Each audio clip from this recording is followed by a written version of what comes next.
Howdy y'all, this is Redwolf. I'm out here for another installment of my Godfathers of Bushcraft series. I have finally got my camp set up. I've been waiting a couple days for it to quit raining so that I could film this. And I figured I'd just give y'all a quick little tour of the place. So I'm going to do this time.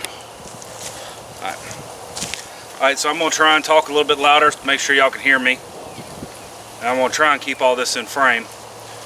But this is going to be my camp for this go round. I came out here the other day when it was raining. Well, I'll put it to you this way. All this right here was dry land again. And then I came out here when I finally had time to do some stuff and found it was all back underwater again. So, in true living history, bushcraft, survival, all that jibber jabber fashion, I decided that we're just gonna make do with what we got because that's what we've been given to work with, I suppose. And instead of making a mountain out of a molehill and making a big fuss about all this being out here, we'll just change plans and reroute the course. So right up here, you can probably see right around here is going to be our water line. I'm up probably about 10 yards off the water line right there. And I originally came out here to pull my canoe up, make sure it hadn't floated off. And as I mentioned in my mobile upload, God bless whoever invented grappling hooks, because my main line had floated up and off the peg I put it on, but my paranoid throw a grappling hook up a tree technique kept my canoe from floating off. So anyway, I'm out here. It started raining. It's cold and wet, and I decided I need to put a shelter up. So I have my second tarp. We've actually been getting so much rain that my first tarp rotted through, or was so mildewy I didn't want to stay in it in places, and then the dogs got in it, tore it up and all that, which is just something you deal with. But I happen to have had a second one, so that wasn't any worry. So I wanted to stay up off the ground because it's all muggy and boggy and I'm not that far away from the water. So I started looking for some place I could hang up my hammock or build a browse bed or something to get up off of.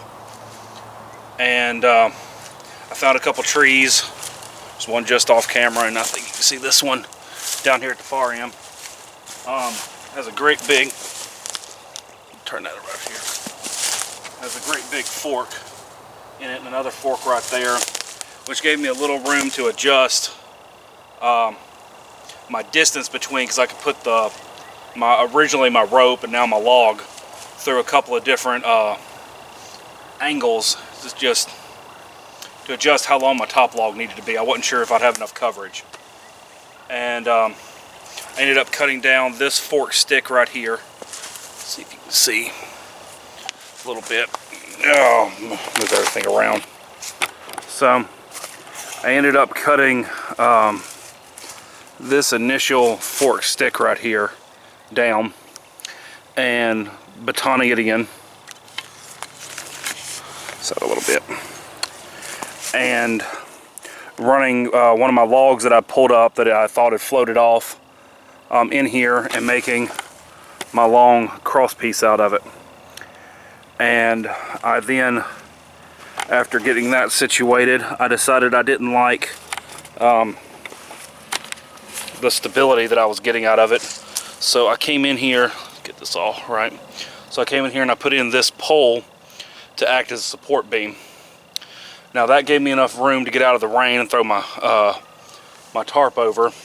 But this is just a backup canvas. This isn't actually meant to be a tarp. I didn't have any tie points on it.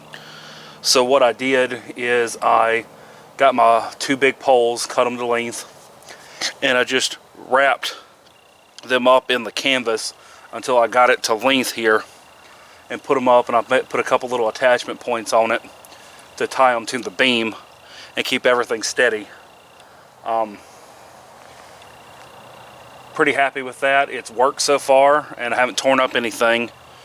and I feel like it's a proper historical improvision. And so far this has been up in the wind for a couple days and hadn't gone anywhere. The next thing I did was, let's see, get my angles right here. I came in and I rigged my hammock up. I actually had enough room to get it up in that initial fork of the tree up here, the same one that I've got my beam in, and pulled it through the other tree, and it actually has enough hang in it here that I can sleep in it comfortably and keep most of me dry, which is always pleasant. And the last thing I did just a little while ago, I'm going to reposition again so I can show you this. I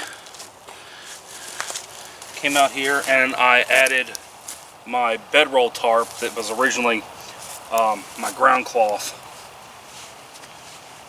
here, and I came out here with about half of my gear and rigged everything up. But I've got this to where I can drop it, and then I've got a wind, rain, complete protection on this side. And shout out to my buddy Mr. Joe who gave me this idea. Mr. Joe, a buck skinner, and he's been a buck skinner for a long time, and he's got a nice fancy tent with a nice awning out in front. And I figured Mr. Joe could have an awning, I could have an awning, so I went and cut me a couple of lengths of cane and just knotted me some rope around here to catch my grommets in. Now this isn't just a perfect system, but it does give me some options on how I want my shade and all that. So I got them stuck in here. I can just pull them out and stick them in the ground. Good spot.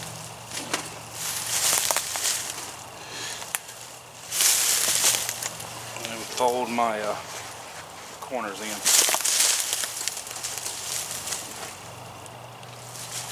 And like I said, it's not perfect.